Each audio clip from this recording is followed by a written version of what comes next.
Welcome back to the studio, and if you haven't run across my channel before, my name is Anna Lee, and this is The Last Pigment.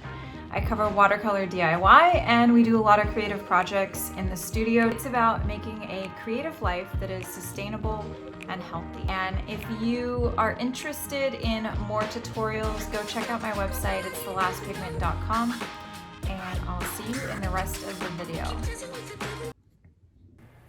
So in this episode, we are recycling some of our old art. So what you see me doing is cutting pieces of a piece of artwork that I just really hated.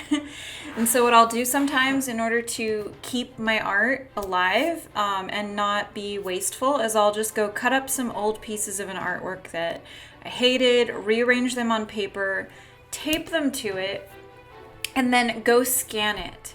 So essentially what we're going to do is use this as a foundation for a new piece of artwork. And I have a couple creative ways that you can kind of reuse your art. So the first step would be what you just saw. Then what you can do is put it on top of a light box and sketch on top of the artwork to experiment with different layouts for how you want it to look. Another way I would experiment with this is to directly paint on top of it as it's been, taped and rearranged on the paper. And there are other ways to do this as well. You could just literally scan it and put it on your iPad and just illustrate on top of it and create something absolutely new. But what I chose to do was to put it on top of the light box and sketch a design over the top of it. So I'm almost doing the line work that would go behind the pattern of flowers, but I'm doing it in reverse, where I'm visualizing what I want the background to look like and I'm sketching it on top of the original pieces of art. This is something that I haven't really seen a lot of artists do, but it is also kind of a tracing technique. You're not actually tracing, you're doing new art.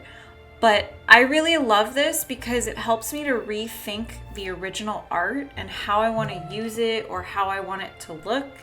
And then I can kind of create something brand new. And so in the end of the video, you'll see that I just really didn't like the way it was looking with the original pink flowers. And so what I ended up doing was completely scrapping the pink flowers that I'm sketching on top of.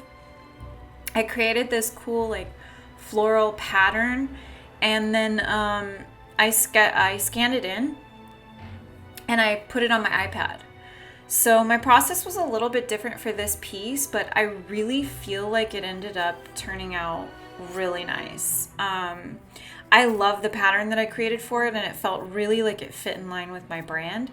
So if you are feeling stuck with an artistic piece, I am giving you license to go cut it up, rearrange it on paper, scan it in, and try something new. This is how it looked when I scanned it in. I took it into Illustrator and then I converted it to a vector with line work. And then I used AirDrop to transfer it to my iPad. So I actually created this as a PNG so it's transparent, and I removed the background from it. If you are at all interested in seeing more of my digital process, please comment below and I'll show you more of how I work in Illustrator. Then what I did was I removed the background from the pink and green painting that I'd scanned. I really wanted it to just be the flowers and then to see the line work behind it. I even experimented with layers, like trying the pink behind the line work and then pulling some of the flowers in front and some behind. But none of it was really working because the design on the pink flowers is so different from the black line work that it just didn't, it looked kind of cool and really modern like you can see right now, but it just really didn't fit the motif style that I was really going for. And so I experimented with different background colors, different line colors, and I really arrived at the conclusion that the line work looked really pretty by itself. And so I ended up just sticking with the pattern, trying different colors as you can see here, and keeping it as it was. So I really hope that you enjoyed this tutorial. I can show more of my digital style in another video coming up. Just comment down below on what you'd like to see, and please support me on Patreon.